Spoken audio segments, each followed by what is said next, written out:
ప్రియమైన బిడ్డలారా, ప్రభువైన యేసుక్రీస్తు వారి నామంలో మీ అందరికీ నా హృదయపూర్వకమైన వందనాలు చెల్లిస్తున్నాను. దేవుని బిడ్డలారా, మీడియా ద్వారా దేవుని వాక్యాన్ని ఈ విధంగా పంచుకోవడానికి దేవుడు కృప చూపించినందుకు దేవునికి ఎన్నో లెక్కలేనన్ని నా స్తుతులు చెల్లిస్తున్నాను. అలాగే ఈ వాక్యాన్ని, ఈ ఆదరణ అనే ఈ కార్యక్రమాన్ని వీక్షిస్తున్న మీకు కూడా నా హృదయపూర్వకమైన వందనాలు చెల్లిస్తున్నాను. దేవుని బిడ్డలారా, ఈరోజు దేవుని పరిశుద్ధాత్మ శక్తిని గురించి కొద్ది మాటలు మనం ధ్యానం చేయబోతున్నాం. దేవుని వాక్యం ధ్యానించే ముందుగా చిన్న ప్రార్థన చేసుకుందాం. పరిశుద్ధుడా, ఘనమైన తండ్రి, మాట్లాడే దైవమా, ఈ వాక్యాన్ని ఆలకిస్తున్న ప్రతి బిడ్డను ఇప్పుడే మీ స్వాధీనపరచుకో తండ్రి.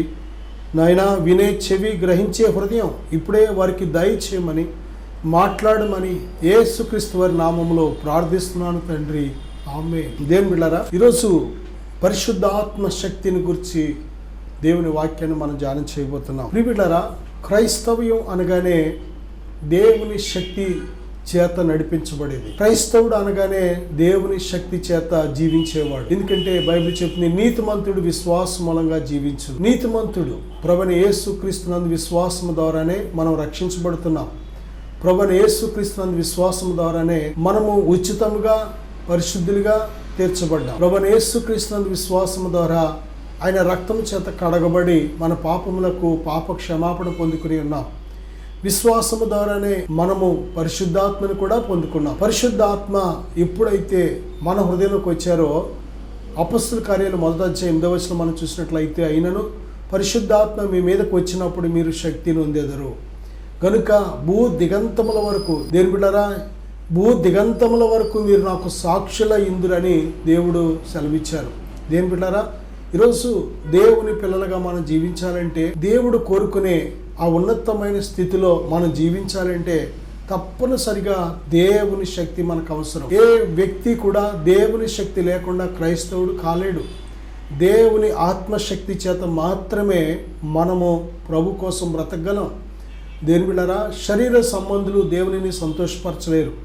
ప్రకృతి సంబంధులు దేవునిని మరి ఏమాత్రం గ్రహించలేరు. శరీర సంబంధులు ఏమాత్రము కూడా దేవునిని సంతోషపరచలేరు. సాతాను సంబంధులు ఎప్పటికీ కూడా దేవుని సంబంధులు కాలేరు. లోక సంబంధులు దేవుని సంబంధులు కాలేరు. కనుక ఒక వ్యక్తి దేవుని సంబంధి అయినట్లయితే, క్రీస్తు సంబంధి అయినట్లయితే, ఆత్మ సంబంధి అయినట్లయితే, ఈ యొక్క పేర్లు చూడండి, ఆత్మ సంబంధి, క్రీస్తు సంబంధి, దేవుని సంబంధి. దేవుని బిడ్డలారా, ఈ యొక్క మరి మాటలు 3 మాటలు కాదు, ఇంకా సత్య సంబంధి, దేవుని బిడ్డలారా, వెలుగు సంబంధి, పరలోక రాజ్య సంబంధి అనే అనేక నామములతో పిలువబడుతున్న క్రైస్తవుడు తప్పనిసరిగా దేవుని శక్తి చేత మాత్రమే జీవించగలడు. దేవుని శక్తి లేకుండా నీ అంతటా నువ్వు నీ సొంత శక్తి చేత, బలము చేత కానీ ఏ ఒక్కటి కూడా నువ్వు జయించలేవు. మరి ముఖ్యంగా శత్రువును జయించలేవు. శత్రువు అంటే ఇక్కడ మనం చూసినట్లయితే ఎవరు శత్రువులు అంటే, మొట్టమొదటిగా మనం చూస్తే శత్రువైన సాతాను. ఆది నుండి వాడు మానవులకు బద్ధ శత్రువుగా ఉన్నాడు. వాడు ఎవరిని మృంగుదురా అని చూస్తున్నాడు. ఆపద్దినాలు అనేవి మనకు తీసుకొస్తున్నాడు, శోధిస్తున్నాడు, మోసగిస్తున్నాడు.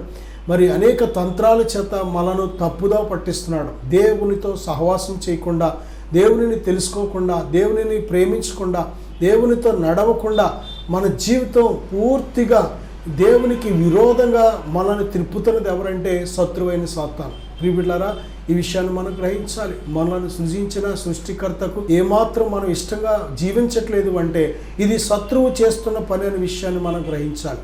రెండవ శత్రువు ఎవరు అంటే శరీరం. శరీర సంబంధమైన మనసు, శరీర సంబంధమైన క్రియలు, అవి పూర్తిగా మనకు శత్రువులుగా ఉన్నాయి. ఎందుకంటే శరీర సంబంధులు ఏమాత్రం దేవుని సంతోషపరచలేరు. శరీర సంబంధులు దేవుని చిత్తాన్ని గ్రహించలేరు. శరీర సంబంధులు దేవునితో నడవలేరు. అలాగే ప్రకృతి సంబంధులు అయితే అసలు ఆ ప్రభువుని ఏమాత్రము కూడా వారు ఎరుగలేరు. అలాగే దేవుని బిడ్డలారా, ఇక్కడ మనం చూస్తే శత్రువుని జయించాలన్నా దేవుడు కోరుకునే పరిశుద్ధత, దేవుడు కోరుకునే నీతి, దేవుడు కోరుకునే ఆ యొక్క ఆత్మీయ జీవితం మనం కలిగి ఉండాలంటే తప్పనిసరిగా మనకు దేవుని శక్తి కావాలి. దేవుని శక్తిని మరి మనకు సప్లై చేసేది ఎవరంటే పరిశుద్ధాత్మ. పరిశుద్ధాత్మ లేకుండా శక్తి లేదు. శక్తి అంటే పరిశుద్ధాత్ముడు. పరిశుద్ధాత్ముడు ఓన్లీ శక్తే కాదు, ఆయన దేవుడు. దేవుని బిడ్డలారా, త్రిత్వంలో 3వ వ్యక్తిగా ఉన్నాడు. ఆయన మరి ఆ యొక్క పరిశుద్ధాత్ముడు మనతో నివాసము చేస్తారని మన ప్రభువైన యేసుక్రీస్తు వారు వాగ్దానం చేశారు. యోహాను సువార్త 14వ అధ్యాయం 17వ వచనం కానీ మనం చూసినట్లయితే ఆయన ఎల్లప్పుడూ మనలో నివాసం చేయడానికి వచ్చారు. నా సహోదరుడా, నా సహోదరి, పరిశుద్ధాత్మ లేకపోతే అసలు దేవుని సంబంధివి కానే కాదు. దేవుని ఆత్మచేత ఎందరు నడిపించబడుదురో వారే దేవుని కుమారులు కుమార్తెలు. ప్రియబిడ్డలారా, పరిశుద్ధాత్మ వేరు, శక్తి వేరు అని ఎప్పుడు కూడా అనుకోవద్దు. పరిశుద్ధాత్ముడు శక్తిమంతుడు. ఆయన శక్తిని మనకు సప్లై చేయగలిగిన దేవుడు. ఆయన ఎక్కడ ఉంటే అక్కడ, ఎవరిలో ఉంటే వారిలో తన శక్తిని ప్రవహింపచేసే దేవుడుగా ఉన్నాడు. మనం ఆధారపడాలే కానీ, ఆయన మీద ఆనుకోవాలి కానీ, ఆయనను ప్రేమించాలి కానీ, ఆయన కొరకు ఎదురు చూడాలి కానీ, దేవుని బిడ్డలారా ఆయన నడిపింపు ప్రకారం మనం జీవించినట్లయితే, దేవుని బిడ్డలారా ఆయన చిత్త ప్రకారం మనం జీవించే ప్రతిదానికి ఆయన సంపూర్ణంగా తన శక్తిని మనకు సప్లై చేస్తున్నాడు. ప్రియబిడ్డలారా, ఈ భూమి మీద 3 శక్తులు ఉన్నాయి, మనం గ్రహించాలి. ఒకటి దేవుని శక్తి. ఈ భూమి ఆకాశమును చేసింది దేవుని శక్తే. ఈ భూమి మీద ఉన్న సమస్త జీవరాశులు చేసింది దేవుని శక్తే. ఈ సృష్టిలో ఉన్న సమస్త నక్షత్రములను, గెలాక్సీలను మనకు అందనంత, మన ఆలోచనకు, మన హృదయానికి గ్రహించలేనంత ఇంత ఉన్నతమైన విశ్వాన్ని సృజించిన దేవుని శక్తి. దేవుడు తన మాట చేత సృజించాడు, తన జ్ఞానము చేత సృజించాడు, తన శక్తి చేత, తన అధికారము చేత, తన ప్రభావము చేత, తన మహాత్మ్యము చేత ఈ సమస్తాన్ని సృజించాడు అని బైబిల్ 100 సార్లు చెబుతుంది. దేని ప్రియమైన బిడ్డలారా, దేవుని శక్తి. రెండవ శక్తి కానీ మనం చూసినట్లయితే మానవ శక్తి. అపొస్తలుల కార్యాలు 3వ అధ్యాయం 12వ వచనం కానీ, తిమోతి 2వ పత్రిక 1వ అధ్యాయం 7వ వచనం కానీ మానవ శక్తి. అలాగే మరొక చోట ఉంటుంది కదా, మన శక్తి చేత, బలము చేత అనే మాట మనం చూస్తున్నాం. ప్రియబిడ్డలారా, జకరియా గ్రంథం 4వ అధ్యాయం 6వ వచనంలో మన శక్తి చేత, మన బలము చేత చేయలేనిది ఎవరికి సాధ్యం అంటే దేవుని ఆత్మకు సాధ్యం. మనకు దేవుడు శక్తినిచ్చాడు, మనకు దేవుడు బలం ఇచ్చాడు. శరీర బలమే కాదు, జ్ఞాన శక్తి ఇచ్చాడు, జ్ఞాన బలం ఇచ్చాడు, వివేచన బలం ఇచ్చాడు. మనకు కూడా క్రొత్త విషయాలు కనుగొనే గొప్ప బలం ఇచ్చాడు. ఏ దైనా నరుడు చేయగలడు. ఆదికాండం మనం చూసినట్లయితే దేవుడే చెప్తున్నాడు మనకు ఎంత శక్తి, ఎంత బలం ఇచ్చాడు అంటే, దేని బిడ్డలారా, మనుషులు తలపెట్టే ఏ కార్యం కూడా అది వారికి ఆటంకం ఏమీ ఉండదో, వారికి అసాధ్యమైనది ఏది ఉండదని దేవుడు చెప్పాడు. దేని బిడ్డలారా, మానవునికి ఇచ్చిన ఆత్మ కూడా ఇంద్రియ నిర్గ్రహము కలిగిన ఆత్మని ఇచ్చాడు, కానీ దేవుడు మనకు పిరికితనము కలిగిన ఆత్మని ఇవ్వలేదు. కాబట్టి ఇక్కడ మానవ శక్తి అనేది కూడా మనం చూడగలం. మొదటిగా దేవుని శక్తి, రెండవదిగా మానవ శక్తి. ఈ మానవ శక్తి చేత ఈ రోజుని మానవుడు తనకు కావాల్సిన సమస్త సుఖభోగాలను కూడా అనుభవించగలుగుతున్నాడు. మంచిదే. అయితే ఈ శక్తి చేత మాత్రం దేవుని కోసం జీవించలేడు నరుడు. దేవునిని ఏమాత్రము కూడా ఆయన చిత్త ప్రకారం జీవించలేడు, ఆయన చిత్తాన్ని జరిగించలేడు.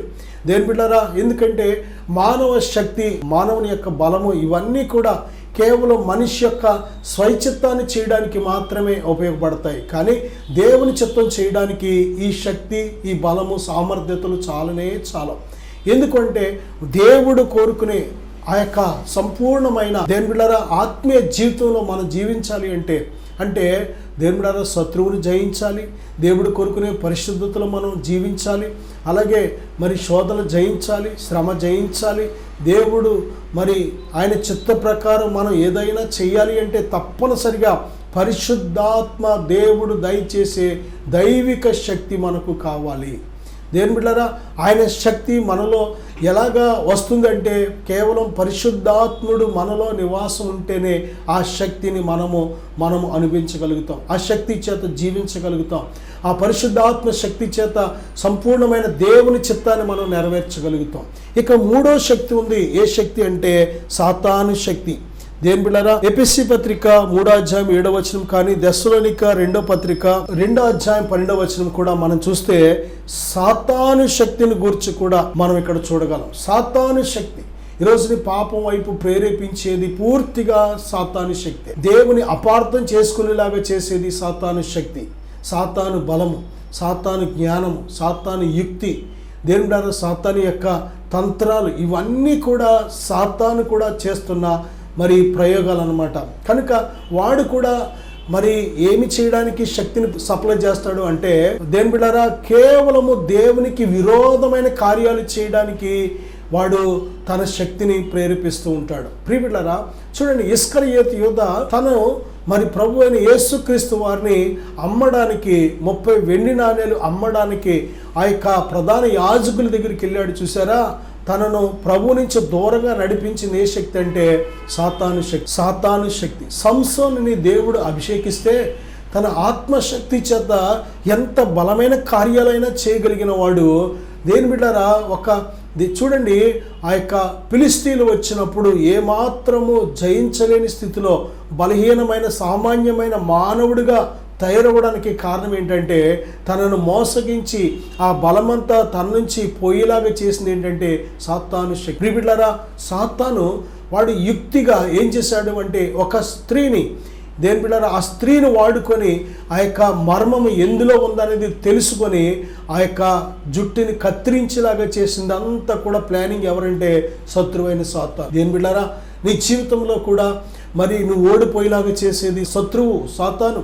నీ జీవితంలో నువ్వు పడిపోయేలాగా చేసేది, అపవిత్రతలో దొర్లేలాగా చేసేది, దేవుని చిత్తానికి విరోధంగా మరి ప్రేరేపించేది ఎవరంటే శత్రువైన సాతాను శక్తి. ఈ భూమి మీద దేని బిడ్డారా, శత్రువులు, దురాత్మల సమూహాలు ఉన్నాయని, వాటితో మనం పోరాడుతున్నామని, వాటితో పోరాడాలంటే మన శక్తి చాలదు కనుకనే ఆపద్దినమందు వాడిని ఎదిరించాలి అంటే దైవిక శక్తిని చేత మనం పోరాడాలని, ఆ దైవిక శక్తి చేత పోరాడాలంటే సర్వాంగ కవచాన్ని మనం ధరించుకోవాలని దేవుడు ముందుగానే చెప్పాడు. ప్రియబిడ్డారా, సర్వాంగ కవచము అది దేవుని శక్తిని మనకు ధరింపచేస్తుంది. మరి రక్షణ కానీ, నీతి కానీ, పరిశుద్ధత కానీ, వాక్యము కానీ, పరిశుద్ధాత్మ కానీ, ఆయన నామము కానీ, ఆయన రక్తము కానీ, ఇవన్నీ కూడా మనకు దైవిక ఆయుధాలు. దేవుడు మనకు దయచేసిన దైవిక ఆయుధాలు. దేవుని బిడ్డారా, దేవుడు మనకు ప్రార్థన, విజ్ఞాపన అనే ఆయుధం కూడా ఇచ్చాడు, సత్యం అనే దట్టినిచ్చాడు, నీతి అనే మైమర్పిచ్చాడు, రక్షణ అనే శిరస్త్రాణం ఇచ్చాడు. ప్రియబిడ్డారా, ఈ విధముగా దేవుడిచ్చిన సర్వాంగ కవచాన్ని మనం ధరించుకుంటున్నప్పుడు శత్రువుని సులువుగా జయించగలుగుతావు. నా సహోదరుడా, నా సహోదరి, ఎక్కడ కూడా అవిశ్వాసం అనేది రావాల్సిన పని లేదు. ఎందుకంటే దేవుడు నమ్మదగిన దేవుడు. నేను ఓడిపోనివ్వడు, నిన్ను ఎక్కడ శత్రువు చేతికి అప్పగించడు. దేవుడు తన నామాన్ని నీ ద్వారా మహిమపరచుకోవాలని దేవుడు ఆశపడుతున్నాడు. నా సహోదరుడా, సహోదరి, కాబట్టి ఇక్కడ మనం చూస్తే లూకా సువార్త 9వ అధ్యాయం 1వ వచనంలో ఆయన దెయ్యముల మీద శక్తిని, అధికారమును, ఆయన తన 12 మంది శిష్యులను పిలిచి సమస్త దయ్యముల మీద శక్తిని, అధికారమును, రోగములు స్వస్థపరచు వరమును వారికి అనుగ్రహించినని మాట మనం చూస్తున్నాం. అలాగే మత్తయి సువార్త 10వ అధ్యాయం కూడా 1 నుంచి 3 వచనాలు కానీ మనం చూసినట్లయితే, దేని బిడ్డారా, శత్రువును జయించే అధికారము, శక్తిని దేవుడు మనకి ఇస్తున్నట్లు మనం చూస్తున్నాం. నా సహోదరుడా, ఈరోజు శత్రువు చేతిలో ఓడిపోతున్న వాళ్ళు ఎంతమంది, శత్రువు కోరలో నలిగిపోతున్న వాళ్ళు ఎంతమంది, శత్రువు బంధకాల్లో బందీలయ్యి మూలుగుచున్న వారు ఎంతమంది, ప్రియబిడ్డారా, శత్రువు చేత మోసపోతున్న వాళ్ళు ఎంతమంది. ప్రియబిడ్డ, నీ జీవితంలో నువ్వు ఆ విధంగా ఉండడం దేవునికి ఇష్టం లేదు. నువ్వు శత్రువైన సాతాన్ని జయించాలని దేవుడు ఆశపడుతున్నాడు. జై జీవితాన్ని నువ్వు జీవించాలని ఆశపడుతున్నాడు. అందుకే దేవుని యొక్క మరి ఆత్మ నీలోకి ఎప్పుడైతే ప్రవేశిస్తారో, పరిశుద్ధాత్మ ద్వారా నీవు దేవుని శక్తి కలిగి దేవుని కోసం దేవుడు కోరుకునే ఆయన చిత్తానుసారంగా జీవించడానికి సంపూర్ణమైన సామర్థ్యాన్ని కలిగి ఉంటున్నావు. దేవుని ప్రియబిడ్డలారా, ఇక్కడ మరొకసారి మనం చూసినట్టు లూకా సువార్త 20వ అధ్యాయం 36వ వచనంలో, కాబట్టి మీరు జరగబోవు వీటి నెలను తప్పించుకొని మనుష్య కుమారుని ఎదుట నిలబడుటకు శక్తి గల వారగునట్లు ఎల్లప్పుడూ ప్రార్థన చేయుచు మెలకుగా ఉండండి. జరగబోవు వీటి నెలను, దేని బిడ్డలారా, సొదొమ గొమొర్రా ప్రాంత ప్రజలు వారు చేసిన భయంకరమైన పాప పనులు బట్టి వారి పాపం పండి ఏమొచ్చిందంటే ఆ పట్టణాల మీదకి దేవుని భయంకరమైన ఉగ్రత వచ్చింది.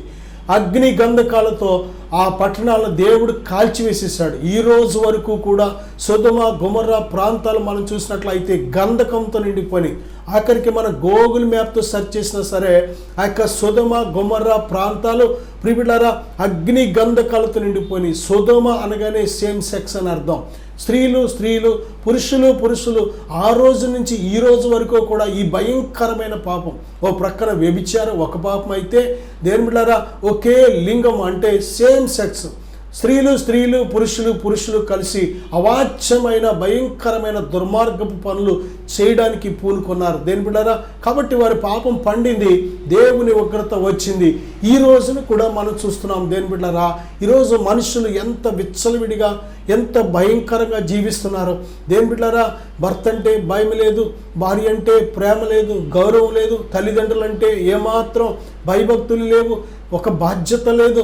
దేని బిడ్డారా, జీవితం అంటే ప్రాణం అంటే అస్సలు ఏమాత్రం లెక్కలేనితనంగా మనుషులు అయితే ఏంటంట, పోతే పోతాం ఏంటంట, చస్తే చస్తాం ఏంటంట, అయితే అవుతుంది ఏంటంట అని చాలా భయంకరమైన స్థితిలో వారి ఇష్టానుసారంగా దేని బిడ్డారా వారు జీవిస్తున్న కాలంలో మనం ఉన్నాం. కనుక ఈ లోకం మీదకి దేవుని భయంకరమైన ఉగ్రత రాబోతుంది. కనుక ఆ జరగబోవు భయంకరమైన దేవుని ఉగ్రత నుంచి మనం తప్పించుకోవాలంటే దేవుని కోసం మనం జీవించడానికి దేవుడు తన శక్తిని మనకు సప్లై చేస్తున్నాడు. దేని ప్రియమైన బిడ్డారా, జరగబోవు భయంకరమైన ఆ యొక్క ఉగ్రత నుంచి మనం తప్పించబడాలి అంటే దేవుని శక్తి తప్పనిసరిగా మనకు అవసరం. దేవుని ఆత్మ మీద మనం ఆధారపడాలి, దేవుని ఆత్మశక్తి మీద మనం ఆధారపడాలి. పరిశుద్ధాత్మ దేవుడు మనలోకి వచ్చినప్పుడు మనకు కావలసిన సంపూర్ణమైన శక్తిని దేవుడు దయచేస్తున్నాడు. దేని బిడ్డారా, ఏ విషయంలో కూడా నువ్వు ఆధారపడవలసిన పని లేదు, ఏ విషయంలో కూడా భయపడవలసిన పని లేదు. విశ్వసించు, పొందుకో అంతే. దేవుని నమ్ము, విశ్వాసము ద్వారా దేవుడు తన శక్తిని నీకు పంపిస్తున్నాడు. పరిశుద్ధాత్మను మొట్టమొదటిగా నువ్వు పొందుకోవాలి. పరిశుద్ధాత్మ లేకుండా ఆయన శక్తి మాత్రం నువ్వు పొందుకోలేవు. పరిశుద్ధాత్ముడే మనల్ని బలపరచువాడు, పరిశుద్ధాత్ముడే మనల్ని నిలబెట్టువాడు, పరిశుద్ధాత్ముడే మనల్ని బలవంతులుగా చేయవాడు, పరిశుద్ధాత్ముడే మనలను దేవుని రాకడ వరకు కూడా లేక మన పోకడ వరకు కూడా కడవరి రోజు వరకు కూడా దేని బిడ్డారా నిన్ను పట్టుకొని ముదిమి వచ్చే వరకు నిన్ను చంకనెత్తుకునే దేవుడు ఆయన. ప్రియబిడ్డ, అపోస్తలుల కార్యాలు 1వ అధ్యాయం 8వ వచనం చూసినట్లయితే, అయినను పరిశుద్ధాత్మ మీ మీదకు వచ్చినప్పుడు మీరు శక్తి నొందెదరు గనుక మీరు యెరూషలేములోను యోదయ సమరయ దేశములు ఎందంతటను భూ దిగంతముల వరకు నాకు సాక్షులయ్యుందురు. దేని ప్రియమైన బిడ్డలారా, చూడండి, ఇక్కడ సాక్ష్యం చెప్పడం ఒక భాగం అయితే సాక్షిగా జీవించడం అనేది చాలా ప్రాముఖ్యమైన భాగం. సాక్షిగా జీవించకుండా సాక్ష్యం చెప్పకూడదు. సాక్షిగా జీవించాలి, సాక్ష్యం చెప్పాలి.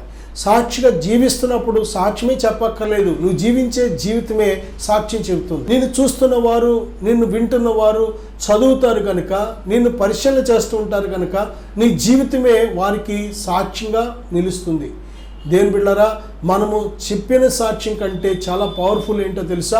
చూసిన సాక్ష్యం. నిజమే, చాలాసార్లు చెబితే నమ్మరు కానీ చూస్తే నమ్ముతారు. కోర్టులో కూడా విన్న సాక్ష్యాల కంటే చూసిన సాక్ష్యాలకి ఎక్కువ ప్రాధాన్యత. అలాగే దేని బిడ్డలారా, నీ జీవితంలో కూడా సాక్షిగా, నీ జీవితంలో కూడా మరి దేవుని కోసం సాక్షిగా బ్రతకడం అనేది చాలా ప్రాముఖ్యమైన విషయం. మనం కన్న తల్లిదండ్రులకి పేరు తెచ్చే బిడ్డగా బ్రతుకుతాం. బ్రతకాలని ఆశ. మా అమ్మ ఇంత కష్టపడి నాకు పరిచయం చేస్తుంది, మా నాన్న ఇంత కష్టపడి నన్ను చదివిస్తున్నాడు, మా నాన్నకి నేను పేరు తేవాలి, బాగా చదవాలి, కష్టపడాలి, మంచి స్థితిని నేను సంపాదించాలి అని ఒక కుమారుడిగా కుమార్తెగా మీ తల్లిదండ్రుల పట్ల ఎంత మంచి ఆశను కలిగి ఉన్నావో, నా సహోదరుడా, నా సహోదరి, నిన్ను కనిన నీ పరలోకపు తండ్రి పట్ల కూడా నువ్వు అటువంటి ఆలోచన కలిగి ఉండాలి. నా దేవునికి నా జీవితం ద్వారా మహిమ రావాలి, నా దేవునికి నన్ను బట్టి సంతోషం కలగాలి, నా దేవునికి నన్ను బట్టి గర్వపడాలి. ఆయన యోబును బట్టి ఏ విధంగా చెప్పాడో, యోబును బట్టి ఇదిగో యోబు నాయందు భయభక్తులు కలిగి ఉండి చెడుతనమును విసర్జించి నీతిమంతుడు, న్యాయవంతుడు, యథార్థవంతుడు అని దేవుడు ఎంత గొప్ప సాక్ష్యం చెప్పాడో, నన్ను బట్టి కూడా దేవుడు అలా చెప్పాలనే ఆశ మనలో ఉండాలి. మోషేని గురించి ఆయన నా ఇల్లంతటిలో నమ్మకమైన వాడు అని చెప్పాడు దేవుడు. దేని బిడ్డారా, అబ్రహాం గురించి నా స్నేహితుడు అని చెప్పాడు దేవుడు. దేని ప్రియమైన బిడ్డారా, ఈరోజు మనుషుల చేత మనం సాక్ష్యాలు పొందాలని ఆశపడుతున్నాం, కానీ దేవుని చేత మంచి మన్నను పొందాలి, సాక్ష్యం పొందాలనే ఆశ మనం కలిగి ఉన్నామని నిజమే. దేని బిడ్డారా, మనుషులు ఇచ్చే మెప్పు కొద్దిసేపే. మనుషులు ఈ నోటితో పొగడచ్చు, ఈ నోటితో నిన్ను తిట్టచ్చు, ఈ నోటితో నిన్ను హెచ్చించవచ్చు, ఇదే నోటితో నిన్ను తగ్గించవచ్చు. దేని ప్రియబిడ్డారా, మనుషుల వల్ల కలిగే మెప్పు ఏమాత్రం కూడా మనం ఆశించవలసిన పని లేదు. కానీ హృదయాన్ని, అంతరంగాన్ని చూసే దేవుని మెప్పు మనకు అవసరం. ఎందుకంటే ఆయన మాటే ఫైనల్ కనుక ఆయన మాటను బట్టే తీర్పు తీర్చబడతాం. ఆయన మాటను బట్టే దేవుని రాజ్యం వెళ్ళాలా వద్దనేది మనం ఆయన మాట మీద ఆధారపడింది కనుక దేవుని మాట, దేవుని నుంచి వచ్చి ఆ మెప్పు మనం పొందుకోవడానికి మంచి సాక్షి జీవితం మనం జీవించాలి.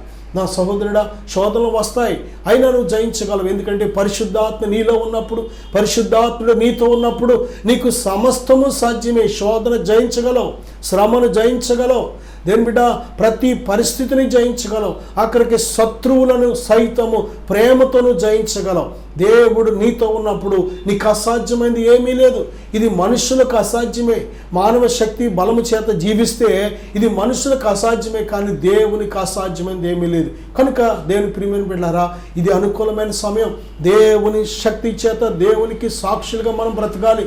ఇంటిలోనే సాక్ష్యంగా కాదు, 4 గోడల మధ్య సాక్ష్యంగా జీవించడం గొప్ప సంగతి కాదు. మనం చేసే పనిలో సాక్షిగా ఉండాలి, మనం చేసే ఉద్యోగంలో సాక్షిగా ఉండాలి, మనం దేవుని బిడ్డలారా చేస్తున్న వ్యాపారంలో సాక్షిగా ఉండాలి. ప్రతి చోట మన క్రియలలో సాక్షిగా ఉండాలి, మన చూపులలో సాక్ష్యం ఉండాలి, మన మాటలో సాక్ష్యం ఉండాలి, మన ప్రవర్తనలో సాక్ష్యం ఉండాలి. ఎప్పుడైతే దేవుని శక్తి చేతను నింపబడతావో వీటన్నిటిలో గొప్ప సాక్షిగా జీవించగలుగుతావు. దేవుడు ఇస్తున్నాడు వాగ్దానం. దేవుని పరిశుద్ధాత్మ నీ మీదకి వచ్చినప్పుడు, నీలో నివసిస్తున్నప్పుడు దేవుడు తన శక్తి చేతని నింపుతున్నాడు కనుక నువ్వు దేవుని కోసం సజీవ సాక్షిగా జీవించగలుగుతావు. దేవుని ప్రియమైన బిడ్డలారా, ఇది అనుకూలమైన సమయం, ఇదే రక్షణ దినం. నేను మీకోసం చిన్న ప్రార్థన చేస్తాను, విశ్వాసంతో ఏకీవిద్దాం. పరిశుద్ధుడా, ఘనమైన తండ్రి, మహోన్నతుడా, ఈ ప్రార్థన ఏకీవిస్తున్న ప్రతి బిడ్డను ఇప్పుడే దర్శించు నాయనా. మాట్లాడండి ప్రభువా. అయ్యా, మీ సాక్షులుగా నిలబెట్టండి ప్రభువా. నాయనా, మీ శక్తి మీద ఆనుకొని ఆధారపడి జీవించుటకు సహాయం దయచేయండి. ఇప్పటి వరకు నాయనా మమ్మలను పాడు చేసిన సాతాను శక్తికి మేము దూరంగా ఎలా ఉండాలో నేర్పించండి నాయనా. మేము మా శక్తి, మా బలము చేత ఆధారపడడం కాదు, కానీ మీ మీద, మీ శక్తి మీద, మీ నడిపింపు మీద ఆధారపడటకు నేర్పించండి ప్రభువా. ఈ వాక్యం ఆలకించి ప్రార్థన ఏకీవిస్తున్న ప్రతి బిడ్డను ఇప్పుడే బలపరచండి. పరిశుద్ధాత్మ దేవా, మీ శక్తితో నింపండి నాయన. మీ స్వాధీనపరచుకోండి ప్రభువా. వారి హృదయాలు మీరు నివసించే దేవాలయాలుగా ఇప్పుడే మార్చబడిన గాక. వారి దేహాలు నాయన మీరు నివసించే దేవాలయంగా ఇప్పుడే మార్చబడిన గాక. వారి ప్రవర్తన అంతటి మీద మీ అధికారానికి నాయన ఇప్పుడు యేసుక్రీస్తు నామంలో వారు అంగీకరించను గాక. నాయన తండ్రి, నీ బిడ్డలు నడిపించండి, క్షేమము దాయిచ్చేయండి, కృపను దాయిచ్చేయండి అయ్యా. అయ్యా, చేపట్టి నడిపించి గొప్ప పాత్రలుగా వాడుకొనుమని యేసుక్రీస్తు వారి నామములో ప్రార్థిస్తున్నాను తండ్రి. ఆమేన్. God bless you.